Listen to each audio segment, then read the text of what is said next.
Cleopatra yang ketujuh adalah penguasa aktif terakhir dari kerajaan Ptolemaic Mesir. Dia adalah simbol kekuatan dan kecerdasan di zamannya. Dia adalah wanita yang kuat dan cerdas yang memerintah Mesir selama hampir 3 dekade. Selama masa pemerintahannya, dia menghadapi banyak tantangan dan ancaman. Cleopatra terkenal karena kecantikannya, karismanya, dan kelihayan politiknya. Dia menggunakan pesonanya untuk membangun aliansi yang kuat. Fasih dalam beberapa bahasa, dia adalah negosiator yang terhandal. Kemampuannya dalam diplomasi membuatnya dihormati oleh banyak pemimpin dunia. Cleopatra dengan gigih mempertahankan kerajaannya dari ekspansi Romawi. Dia memimpin pasukannya dengan keberanian dan strategi yang luar biasa. Kisahnya telah diceritakan dan diceritakan kembali selama berabad-abad. Banyak penulis dan sejarawan yang terinspirasi oleh kehidupannya. Sering digambarkan sebagai pahlawan wanita yang tragis, dia juga seorang politisi yang cerdik. Keputusannya seringkali kontroversial, namun penuh perhitungan. Kematian Cleopatra menandai berakhirnya sebuah era, dengan Mesir menjadi provinsi Romawi. Tragedi ini mengubah peta politik dunia kuno. Kehidupan dan pemerintahannya terus memesona orang-orang hingga saat ini. Banyak yang masih mempelajari dan mengagumi warisannya. Warisan Cleopatra kompleks dan beragam, memperkuat tempatnya dalam sejarah dunia. Dia tetap menjadi salah satu tokoh paling ikonik dalam sejarah. Piramida Giza adalah salah satu bangunan paling ikonik di dunia. Terletak di tepi barat Sungai Nil, kompleks ini terdiri dari 3 piramida utama dan Sphinx yang misterius. Piramida Agung Giza dibangun oleh Firaun Khufu sekitar tahun 2060 SM. Ini adalah salah satu dari 7 keajaiban dunia kuno yang masih bertahan hingga hari ini. Ini adalah yang tertua dan terbesar dari 3 piramida di Giza. 2 piramida lainnya dibangun oleh penerus Khufu, yaitu Firaun Khafre dan Menkaure. Dibangun dengan jutaan blok batu kapur, masing-masing beratnya beberapa ton. Proses pengangkutan dan penempatan blok-blok ini masih menjadi misteri bagi para ilmuwan. Konstruksi membutuhkan waktu puluhan ribu pekerja selama lebih dari 20 tahun. Mereka menggunakan alat-alat sederhana namun efektif untuk membangun struktur yang megah ini. Piramida adalah makam para firaun, yang dipenuhi dengan harta karun untuk kehidupan setelah mati. Ruang pemakaman ini dirancang untuk melindungi tubuh dan harta firaun dari pencuri. Mereka melambangkan kekuatan dan kekayaan Firaun. Harta karun yang ditemukan di dalamnya memberikan wawasan tentang kehidupan dan kepercayaan orang Mesir kuno. Piramida Giza adalah bukti kecerdikan orang Mesir kuno. Teknik dan metode yang mereka gunakan menunjukkan tingkat keahlian yang luar biasa.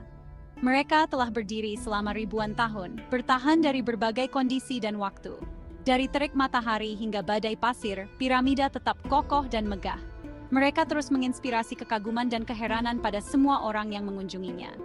Setiap tahun, jutaan wisatawan datang untuk menyaksikan keajaiban arsitektur ini.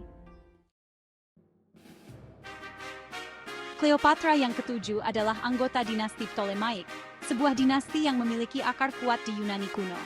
Dinasti ini berasal dari Yunani Makedonia, sebuah wilayah yang terkenal dengan sejarah dan budayanya yang kaya. Dinasti Ptolemaic memerintah Mesir selama hampir 300 tahun, membawa pengaruh Yunani yang signifikan ke dalam budaya Mesir. Ptolemy yang pertama Soter, salah satu jenderal Alexander Agung, mendirikan dinasti tersebut setelah kematian Alexander. Alexandria, ibu kotanya, menjadi pusat pembelajaran dan perdagangan yang terkenal di dunia kuno, menarik cendekiawan dari berbagai belahan dunia. Cleopatra yang ketujuh lahir pada tahun 629 SM, sebagai putri dari Ptolemy yang ke-12 Auletes, seorang raja yang dikenal dengan kecintaannya pada musik.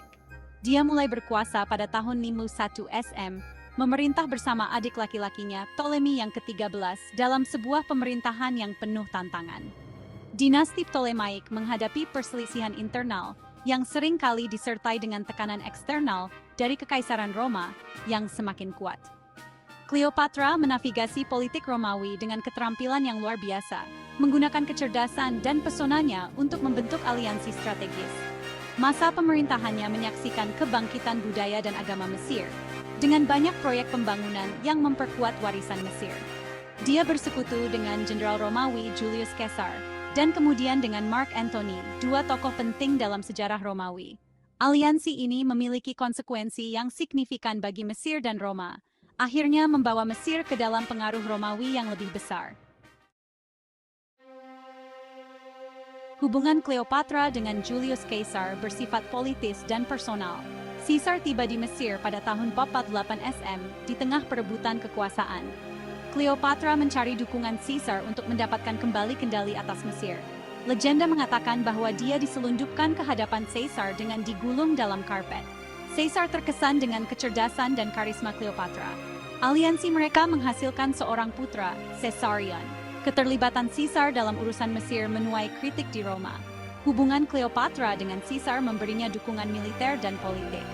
Aliansi mereka membawa Mesir lebih dekat ke pusat dunia Romawi. Kedekatan ini memiliki konsekuensi yang langgeng bagi nasib Mesir. Setelah pembunuhan Caesar, Cleopatra bersekutu dengan Mark Antony. Antony adalah salah satu jenderal Caesar yang paling terpercaya. Hubungan Cleopatra dan Antony bersifat politis dan personal. Mereka membentuk aliansi yang tangguh melawan Octavianus, pewaris Caesar. Cleopatra dan Antony memerintah Mesir dan sebagian Mediterania Timur. Antony mendeklarasikan Caesarion sebagai pewaris sah Caesar yang membuat marah Octavianus. Hubungan mereka menjadi sumber skandal besar di Roma. Musuh-musuh Antony menuduhnya mengkhianati kepentingan Romawi demi Cleopatra. Perselingkuhan itu menjadi propaganda politik untuk kedua belah pihak. Aliansi mereka menantang otoritas Octavianus. Konflik antara Mark Antony dan Octavianus memuncak dalam pertempuran Actium pada tahun 31 SM. Pertempuran laut ini terjadi di dekat Actium di Yunani. Pertempuran itu merupakan kemenangan yang menentukan bagi Octavianus. Pasukan Antony dan Cleopatra kalah jumlah dan kalah strategi. Kekalahan mereka menandai berakhirnya Republik Romawi. Armada Cleopatra menerobos garis Romawi dan berlayar kembali ke Mesir. Antony mengikutinya, meninggalkan pasukannya yang tersisa pada nasib mereka. Pertempuran Actium secara efektif mengakhiri perang saudara antara Antony dan Octavianus. Republik Romawi memberi jalan bagi Kekaisaran Romawi di bawah Octavianus, yang kemudian dikenal sebagai Augustus.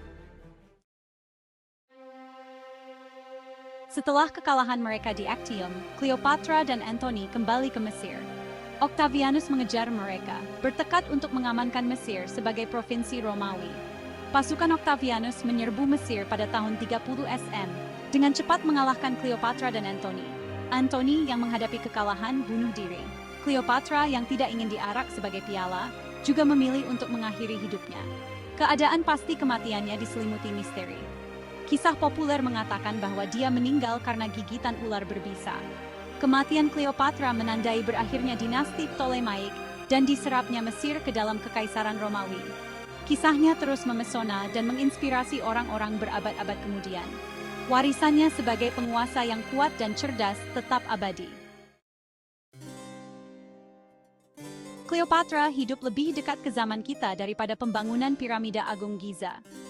Piramida Agung dibangun sekitar tahun 2560 SM, sedangkan Cleopatra hidup dari tahun 69 hingga 30 SM. Artinya, ada perbedaan waktu lebih dari 2500 tahun antara piramida dan pemerintahan Cleopatra. Cleopatra hidup lebih dekat dengan zaman William Shakespeare daripada pembangunan piramida. Fakta ini menyoroti rentang waktu yang sangat luas dari sejarah Mesir kuno. Peradaban yang diperintah Cleopatra sangat berbeda dengan peradaban yang membangun piramida. Warisan Cleopatra kompleks dan beragam. Dia adalah Firaun terakhir Mesir kuno, seorang politisi yang cerdik dan seorang diplomat yang licik. Cleopatra adalah pelindung seni dan sains, dan istananya adalah pusat pembelajaran. Kisahnya telah memikat imajinasi orang-orang selama berabad-abad. Dia telah menjadi subjek dari banyak karya seni, sastra, dan film. Citra dirinya sebagai ratu yang kuat dan menggoda telah bertahan selama berabad-abad. Kehidupan dan pemerintahan Cleopatra terus memesona kita hingga saat ini. Kisahnya adalah pengingat bahwa sejarah adalah permadani yang kompleks. Cleopatra adalah produk dari zamannya, tetapi dia juga membentuk takdirnya sendiri. Dia tetap menjadi sosok yang menarik dalam sejarah dunia. Kisah Cleopatra dan Piramida Giza menyoroti daya tarik abadi dengan Mesir kuno. Peradaban Mesir kuno berkembang selama lebih dari 3000 tahun. Dari piramida dan kuil hingga hieroglif dan mumi, Mesir kuno terus menangkap imajinasi. Studi tentang Mesir kuno, yang dikenal sebagai Egiptologi, adalah bidang yang kaya dan bermanfaat. Penemuan-penemuan baru terus-menerus dilakukan, menyoroti kehidupan orang Mesir kuno. Peradaban para Firaun tetap menjadi sumber inspirasi dan keajaiban. Kisah Cleopatra dan Piramida Giza menawarkan gambaran sekilas tentang luas dan kayanya sejarah Mesir kuno. Kehidupan Cleopatra, yang penuh dengan intrik politik dan tragedi, terus memesona kita hingga saat ini. Warisannya yang terkait erat dengan citra abadi piramida berfungsi sebagai pengingat tentang daya tarik abadi Mesir kuno.